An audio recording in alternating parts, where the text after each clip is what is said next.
In this video, I'm going to show you 3 different ways of making a 3-dimensional looking sphere using color. I spent a little bit of time yesterday in my staff meeting sharpening all of my colored pencils, and it's super important that they just be nice and sharp as you're getting started with shading and color.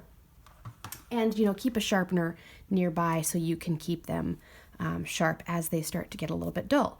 So the first way I'm going to do it is I'm going to use the property of value, which is lightness and darkness of a color. Now, if you remember, that means that you have a color and tints and shades of that color.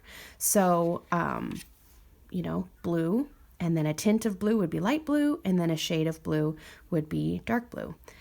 So you are going to be mixing black, right? That's how you make a color darker in value. Now, white with colored pencils, as you've probably realized, is not going to actually make it white.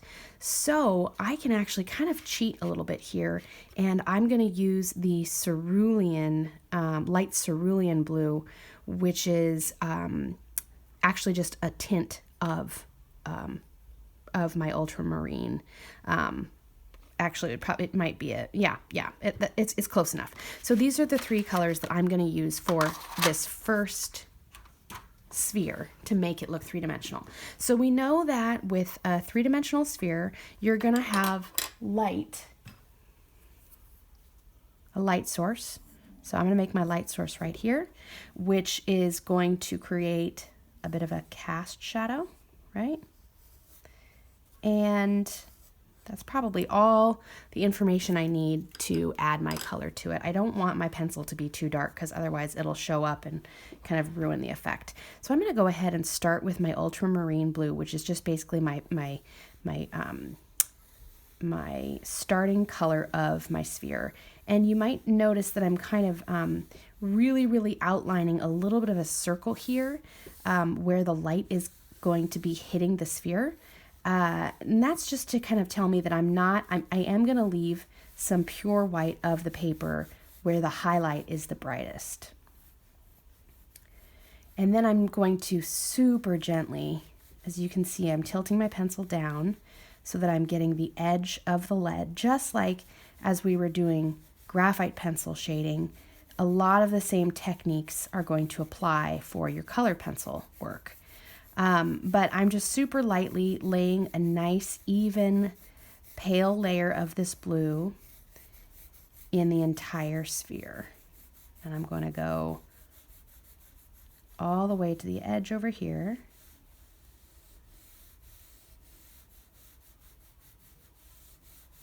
I'm going to fill all the way up to the outline. And it's just a really gentle little layer. But I've completely filled the sphere so far. Okay, then I can grab my shade, my shading color, which is black, and I'm going to layer this black. Oops, this is kind of a little bit awkward. I've got to tilt it more.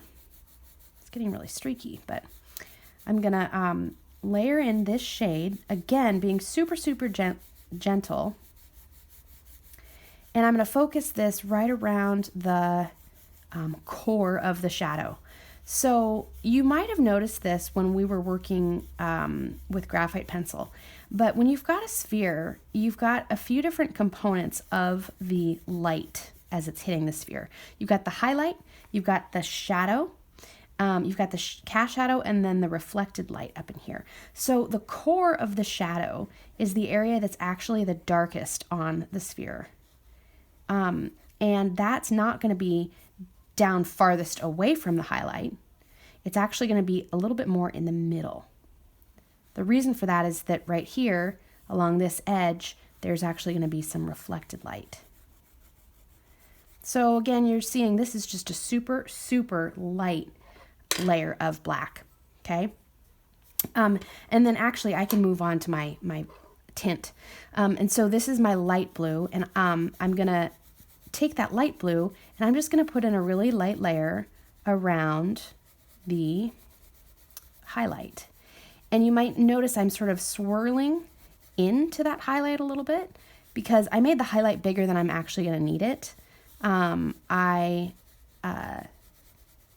just putting that super light tint of blue around the edge.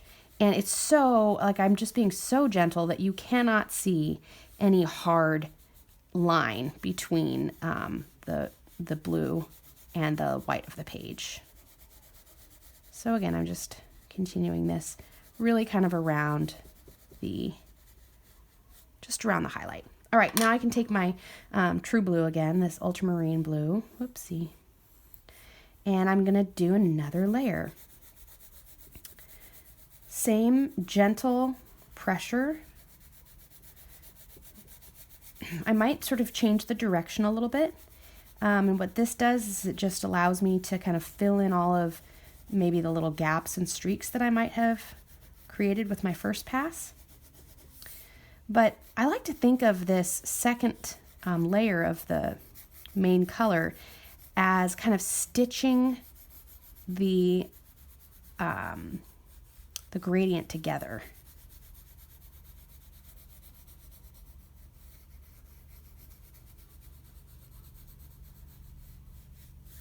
Notice here I'm still shading right up along this edge. I'm not going to leave it totally white because it's definitely not as bright of a highlight as the actual highlight itself, but I don't want it to be too dark. So again, just really gently layering right up to that edge.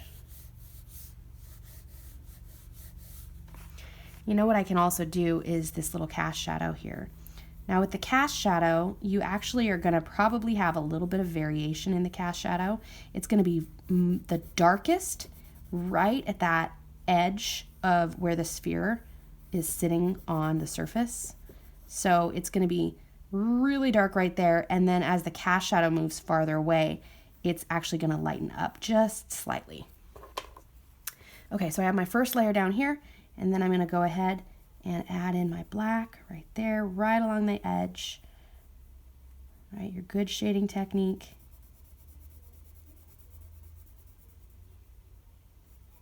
Right, and then as I kind of fade it out here, I'm actually lightening up on my hand a little bit just to get that subtle gradient that happens in the cast shadow. Okay, that's looking pretty nice.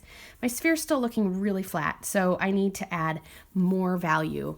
And I'm going to do that by continuing to kind of go back and forth with my layers of color. So I'm going to speed this part up just because you don't need to see it probably in real time.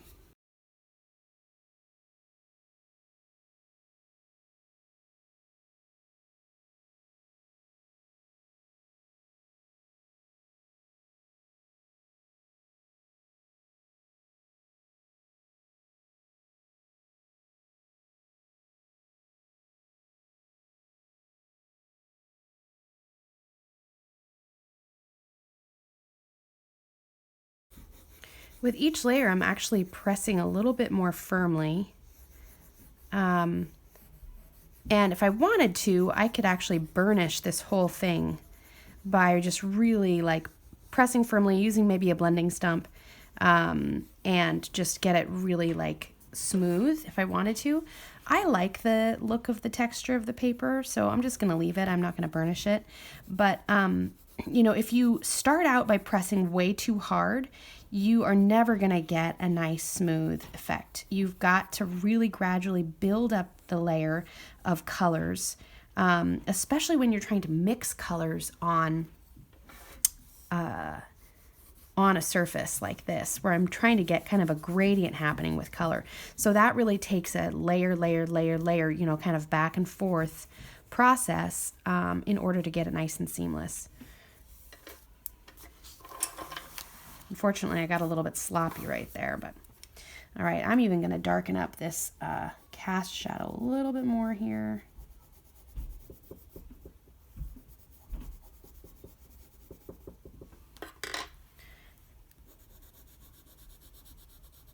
You can see how I'm kind of even burnishing this a little bit by putting that final layer on pretty firmly and flattening the paper a little bit.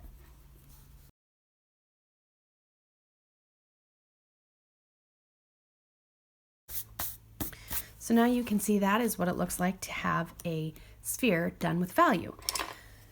The next option is to use intensity to create the illusion of form. What that means is you use two colors that are directly opposite each other on the color wheel. So I'm going to grab orange and true blue, and those are complementary colors with each other. And these are going to be what I use to create the illusion of three-dimensionality in this next one. And which color I start with kind of depends on what color do I want my sphere. I think I want an orange sphere, so I'll go ahead and start with the orange. Just like I did before, create my little highlight, and then layer in my first layer of straight orange.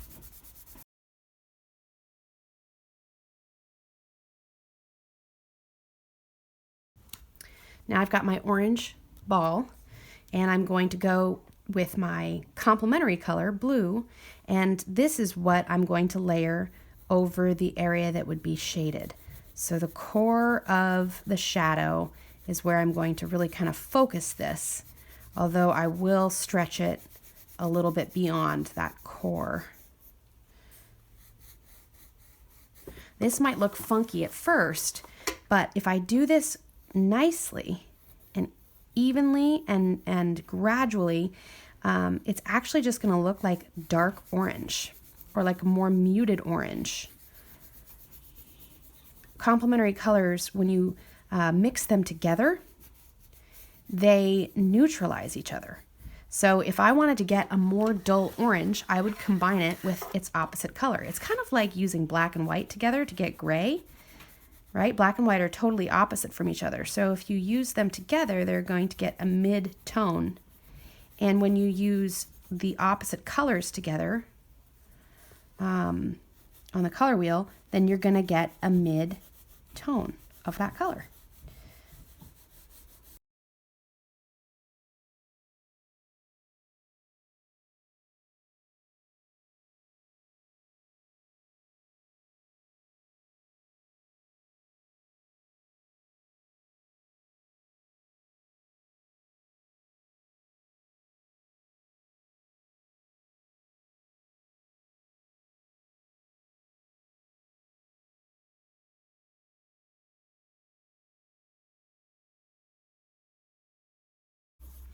So you can see here that, it kind of, especially if you step back, it's kind of beginning to read as an orange sphere that just has a more neutral orange in the core of the shadow, right? You can't really see that it's blue. It just kind of looks like a brown, which is perfect because brown is a neutral, or you can get a brown from a neutralized orange. And I elected to keep the cast shadow a little bit more blue feeling rather than orange. I do have some saturated orange, kind of just up above the core of the shadow, but before I get to the tint of orange that gets closer and closer to the highlight. And the reason I want that saturation is because I want it to really read as an orange sphere. But again, you wait until you've got your nice even layers of your different colors underneath before you start to burnish and really press hard to saturate. So that's done with complementary colors. The third option for making a sphere is actually going to be using temperature of color. So what do I mean by that? If you look at a color wheel, and you select a color, let's say red, the color that leans toward the warmer side of the color wheel is a red-orange, and the color that leans toward the cooler side of the color wheel is a red-violet. If I use these together, I can create the illusion of three-dimensionality, because cooler colors tend to recede. They read as darker.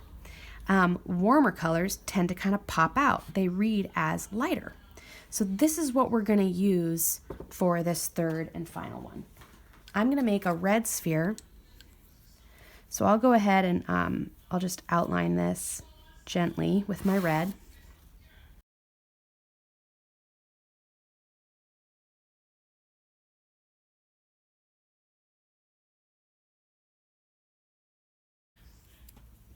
Now, as I mentioned, cooler tones are going to read as darker. So I'm going to use the cool red, which in this case is called mulberry, but this is the red violet. I'm going to use the red violet for the shadow on this sphere. Just like I've done before, same technique as before. I am going to layer this really gently. I'm going to focus it around the core of the shadow, and it's going to be this back and forth process where I put in the shadow color, and then I'll kind of stitch it together with the base red. Since I know that the shadow is also going to be darker, the cast shadow, I'll go ahead and put in my layer of cool here, cool red right in there. All right. And then the warm is going to, the warm red, which is called poppy red, that's where I'm going to kind of focus around the highlight. This is actually my favorite way of creating the illusion of dimensionality. It's a little bit more complicated, and it kind of takes a little more thinking, but I think the result is a super vibrant, beautiful colored object. So the warm goes closer to the highlight, and right now you can kind of see that there's like this band of warm red and then this band of cool red and then plain red there. So that's where I'm going to go over again with my base red and kind of stitch these colors together. I'm going to leave a little bit of the warm red by itself without layering over the warm red to get that warmth right close to the highlight.